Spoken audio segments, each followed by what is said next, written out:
Vamos a hablar de Guardianes de la Galaxia 3, posiblemente la película de superhéroes más esperada de todo el año 2023 y que le está dando una colleja a Disney grandísima sobre cómo se debe de hacer una película de superhéroes en condiciones. La primera parte la vamos a hacer sin spoiler, por si todavía no has ido al cine y estás decidiendo si ir o si no, spoiler sí, y en la segunda parte nos metemos más en materia, más con la chicha. Guardianes de la Galaxia Volumen 3 es una película con una gran carga emocional y dramática que, acompañando la estela de las dos anteriores, sigue con un tono muy comedido las aventuras de este grupo de héroes espaciales. Y es que la premisa nos lo deja muy claro: vamos a acompañar a este grupo de héroes para salvar a uno de sus integrantes, y para ello, bueno, vamos a tener que enfrentarnos a varias cosas, entre ellas el villano de la película, que es el Alto Evolucionador. Un villano que funciona perfectamente en esta película por su naturaleza y que nos recuerda un poquito, así en esencia, a nuestro queridísimo Thanos. Aparte de mostrarnos a nuestros héroes muy humanizados, siendo seres que tienen unos conflictos muy fuertes y que deben de intentar dejarlos de lado o solucionarlos para salvar así la vida de su amigo. La película en los primeros minutos nos hace una promesa respecto al tono, a la historia y a los conflictos que vamos a tener durante toda la película, y las cumple, lo cual es muy gratificante para el espectador. Y además es una película que independientemente funciona muy bien. Lógicamente, al ser parte de una trilogía, es lógico que las otras dos anteriores son muy importantes, pero si la ves de forma independiente te va a gustar porque la vas a entender. No vas a tener referencias a películas o eventos pasados que te pierdan y te despisten de lo importante, que es la trama. Por lo tanto, complace al espectador nuevo y recompensa al espectador veterano que ha visto las dos anteriores, lo cual es símbolo de ser una buena película. Y dicho esto, pasamos a la parte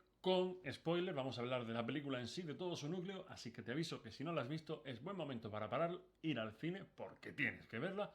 Luego vuelves y continuamos hablando tuyo. Lo primero, el principio. El principio es magistral y nos deja claro qué nos podemos esperar en la película con los primeros 10 minutos de metraje. Es angustiante y casi terrorífico ese momento en el que una mano se acerca hacia un Rocket, inocente hacia un Rocket que es todavía un mapache, y vaya, vamos a ver a lo que nos vamos a enfrentar. A una película llena de crueldad, de injusticia, de desasosiego y de tragedia. Bueno, yo soy sincero, desde el principio casi lloro. Ya me tenían ahí acongojado emocionalmente. Era como, uff, esto me va a doler. Y es que con los animales. Con esta escena y la siguiente, en la que vemos a Rocket escuchando música, que es un paralelismo precioso a la primera película, en la que vemos al principio de la cinta a Quill escuchando música con un tono que va acorde al momento del personaje, y en esta película pasa exactamente lo mismo, nos dejan claro que Rocket es el centro de la historia. Como nos dejaron claro que Quill era el centro de la historia en la otra. Que hablando de Quill, se nos muestra un Quill borracho con muchos problemas porque ha perdido a Gamora, a su Gamora. Lógicamente, aunque tenga una Gamora en su universo, no es su Gamora y su Gamora ha muerto.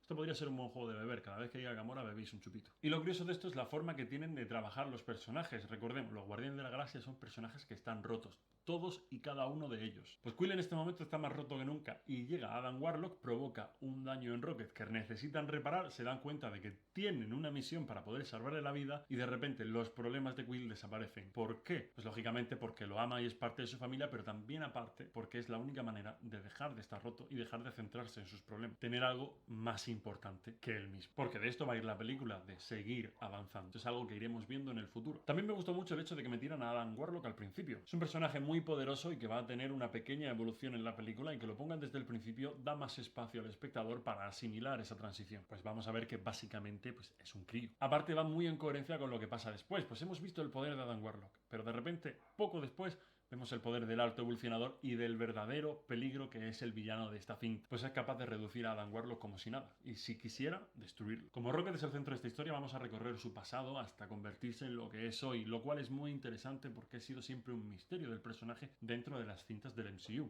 dándole un trasfondo y unos conflictos muy concretos que desarrollan su personalidad, y podemos así comprender y empatizar mucho más a este personaje peludito y pequeñito, al que todos queremos tanto, aunque sea un poco cabroncete. De hecho, en estos flashbacks, en el momento en el que el Alto Evolucionador le está enseñando esta máquina evolucionativa, que me recuerda a la máquina devolucionativa de Super Mario de los 90, pero eso es otra historia, me da la sensación de que vemos una tortuga ninja.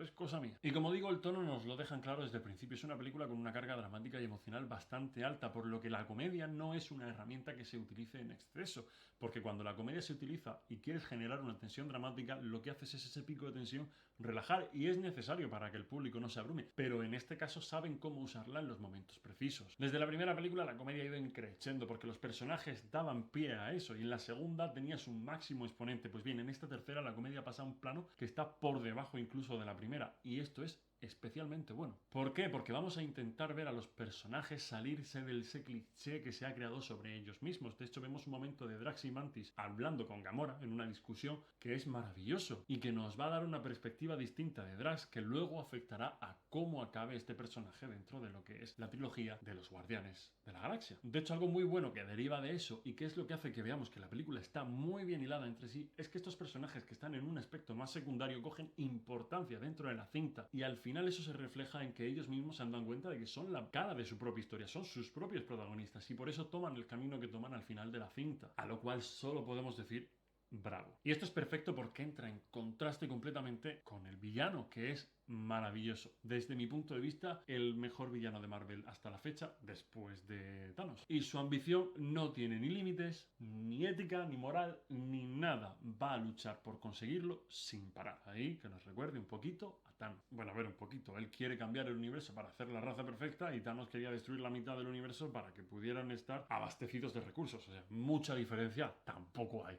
Bueno, Thanos tenía un poquito más de consideración por los seres vivos. Este tío la verdad es que se la suda bastante. Esta línea tan bien definida hace que el comportamiento del villano sea muy coherente, aparte de la interpretación de, bueno, no sé muy bien cómo pronunciarlo, Chukwudi Iwuchi. La verdad es que si lo pronuncio mal, lo siento. Chukwudi Iwuchi. Chukwudi Iwuchi.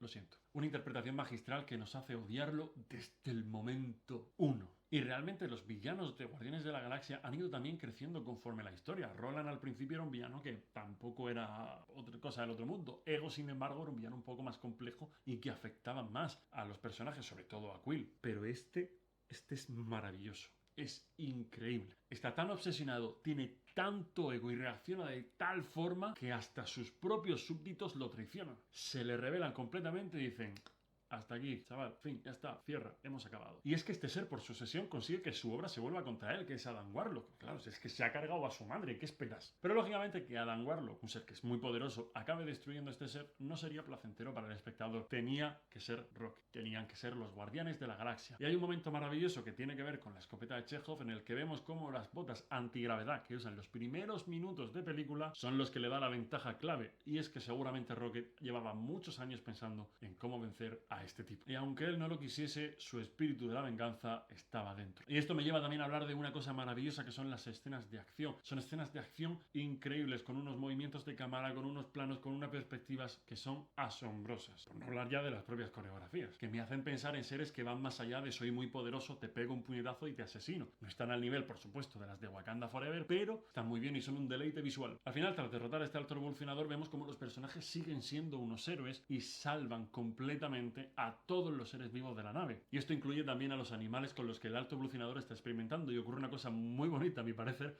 y es que vemos como una especie de arca de Noé a la inversa, donde los animales tienen que escapar de ella para sobrevivir. Pero eso ya son fricadas mías. Lo que sí que vemos es que la película acaba igual que al principio, pero con un mood completamente distinto. Donde vemos a Rocket escuchando música y el entorno va acorde a esa música. Música al principio que era triste y ahora que es alegre. Ha habido un cambio, es un final redondo. De hecho, vemos unos finales de personaje muy dignos, sobre todo a mí el que más me gustó es el de Drax, donde le dicen una cosa que es preciosa y se me erizan los pelos solo de pensarla, y es que le dicen: no eres Drax el destructor, Drax el destructor, y eres un padre. Y eso es precioso, porque se lo dice a una persona cuyo odio deriva de haber perdido a su familia y a su hija. Y en este momento ha ganado muchos más hijos. Es precioso. De hecho, vemos como deja de ser Drax el destructor el momento exacto en el que se pone a bailar, lo cual lo hace aún más bello. Un detalle también de esta batalla contra el alto evolucionador es que al quitarle la cara vemos cómo tiene la cara por debajo y observamos que aunque necesitase el cerebro de Rocket, sí que había algo de personal detrás en la encrucijada por cazar. Y para terminar, decir una cosa que me parece también muy bonita, que tiene que ver con este círculo que hemos hablado en la película, que también ocurre en la saga. Pues la última canción que suena, que pone Rocket en ese zoom de Peter Quill, es la primera que escuchamos en Los Guardianes de la Galaxia Volumen 1. Y es que la música aquí tiene mucha importancia. Y si no, ¿por qué os pensáis que se llama Volumen 1, Volumen 2 y Volumen 3? Y esta ha sido mi opinión de la película, mi análisis, mi crítica, un poquito de todo, que es el primero que hago y espero que os guste. Si os gusta, decírmelo en los comentarios o darme me gustillas para que yo sepa que esto está gustando.